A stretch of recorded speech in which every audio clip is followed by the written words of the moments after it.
ඔස්සේ හෝ අවට පරිසරය තුළ පිහිනුම් තටාකයක් තියෙනවා නම් ඔබ කැමතියි නේද?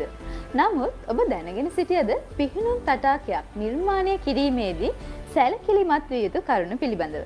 අපි කතා බහ කරමු ඒ පිළිබඳව. මේ පිළිබඳව කතා බහ කරන්නට අද අපිත් සමගින් එකතු වෙනවා මහේෂ් කවිරත්න.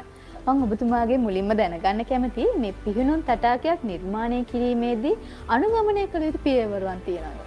ඇත්ත වශයෙන්ම අපිට පිහිනුම් තටාකයක් ඉදිකිරීමේදී ඉස්සෙල්ලාම සැලකිලිමත් විය යුතු කාරණය තමයි ඔබ පිහිනුම් තටාකයේ වෙනුවෙන් වෙන් කරලා තියෙන ඉඩ ප්‍රමාණය.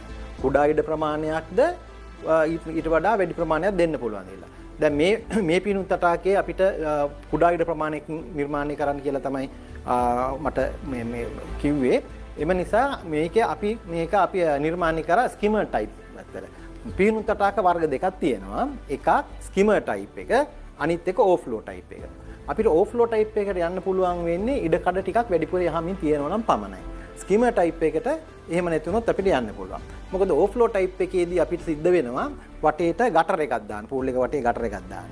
එතකොට ඒකට යම් ඉඩ ප්‍රමාණයක් යනවා. ඊට අමතරව අපිට සිද්ධ වෙනවා පූල් එකට බැලන්සින් ටැංකියක් නිර්මාණය කරන්න වෙනවා. එතකොට ඉඩ ප්‍රමාණය වැඩි, කොස්ට් එකක් ටිකක් වැඩි. දැන් මේක තියෙන ඉඩ ප්‍රමාණය හැටියට අපි නිර්මාණය කර ස්කිමර් ටයිප් පූල් එකක්. අපි ඉස්සෙල්ලාම කරන්නේ ඇත්තටම පූල් එක නිවැරදිවම කරනවා නම් අවශ්‍ය ප්‍රමාණයට අපි මේක පස් කැපුවට පස්සේ අපි හිතනවා grade 20 කොන්ක්‍රීට් එකක් අපි ලීන් කොන්ක්‍රීට් එක හැටියට පාවිච්චි කරනවා. විශේෂයෙන් ඒ කොන්ක්‍රීට් එක දාන්න ඉස්සෙල්ලා ගොඩ දෙනෙක් සැලකිලිමත් වෙන්නේ නැහැ. ඊයකට කලින් 1000 ගේජ් ඉටිකොලයක් එළන එක. ඒක අමතක කරලා දානවා ගොඩක්. එතන ඒක වැරද්දක්. ඒක අවශ්‍යයි. 1000 ගේජ් ඉටිකොලේ දාලා තමයි grade 20 ලීන් කොන්ක්‍රීට් එක දාන්නේ. එතකොට ඒක අවසන් වුණාට පස්සේ අපිට පුළුවනි මේකේ බ්‍රික් වර්ක් එකක් ගිහිල්ලා අවුට්ලයින් ෂටර් එක හදාගන්න. එහෙම නැත්නම් ප්ලයිවුඩ් වලින් යන්නත් පුළුවනි.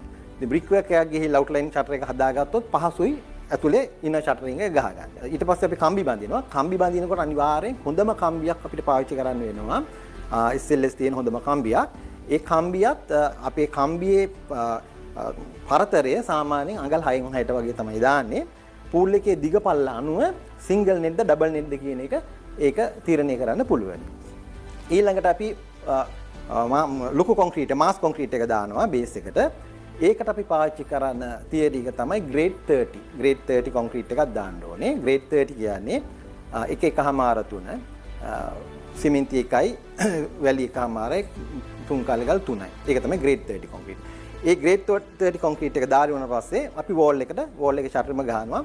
ගහනකොට ප්‍රධාන වශයෙන්ම ගොඩක් අය කරන වැරද්දක් තමයි පයිප් බට නිවැරදිව දාන්නේ නැහැ. බොහොම තුනී බට දානවා. ඒක වැරදි. 1000 type පයිප් බට අනිවාර්යෙන් ඔබගේ පූල් එක හදනවා නම් හදන කෙනාට කියලා අනිවාර්යෙන් මතක් කරලා දෙන්න 1000 type දාන්න කියලා. ඊට අමතරව අපි පූල් වල ප්‍රශ්නයක් තමයි මේ පූල් එක ලීක් වෙනවා. ඒ බට අතරින් ලීක් එකක් වෙනවා.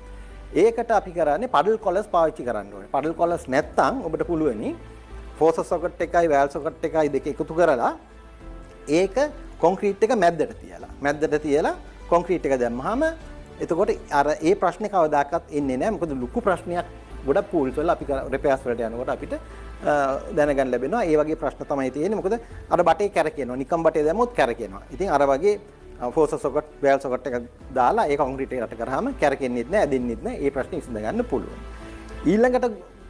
ඊළඟට එන දුර්වලකමක් තමයි කට්ටිය කරන අන්ඩර් වෝටර් ලයිට් එකට දාන්නේ කන්ඩියුට්ස් බට. 100%ම ඒක වැරදි. කන්ඩියුට්ස් බට දාන්න නරකයි.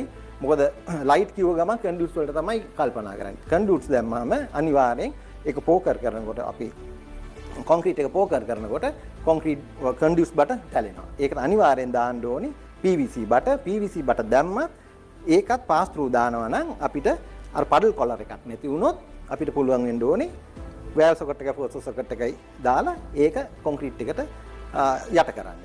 ඉතින් ඒ වගේ පොඩි දේවල් ටික හරියට කරගත්තොත් ඔබට ප්‍රශ්නයක් නැතුව හොඳ පූල් එකක් ඔබට නිර්මාණය කරගන්න පුළුවන් වේවි. ඒ වගේම ඊළඟට අපි බලන්න ඕනේ waterproofing material එක හොඳම waterproofing flexible material එකක් පාවිච්චි කරන්න ඕනේ. පොඩ්ඩක් ගණන් වුණාට පූල් එක එකපාරයි watering කරන්නේ. ප්‍රශ්නයක් වුණොත් ටයිල්ස් ඔක්කොම කඩන්න වෙනවා, ලොකු ඩැමේජ් එකක් වෙනවා. ඒ හින්දා හොඳම waterproofing එකක් පාවිච්චි කරලා ඒක කරොත් සාර්ථක පූල් එකක් ඔබට නිර්මාණය කරගන්න පුළුවන් වේවි. ඉතින් පිහිනුම් තටාකයක් නිර්මාණය කිරීමේදී සැලකිලිමත් විය යුතු කාරණා මොනවාද කියලා තමයි අපි මේ කතා බහ කරේ. ඉතින් මේ කතා බහට අද දවසේදී අපි සමග එකතු වුණේ මහේෂ් මහත්මයා. බොහොමත්ම ස්තුතියි. අපි අලුත් දවසක හමු වෙමු.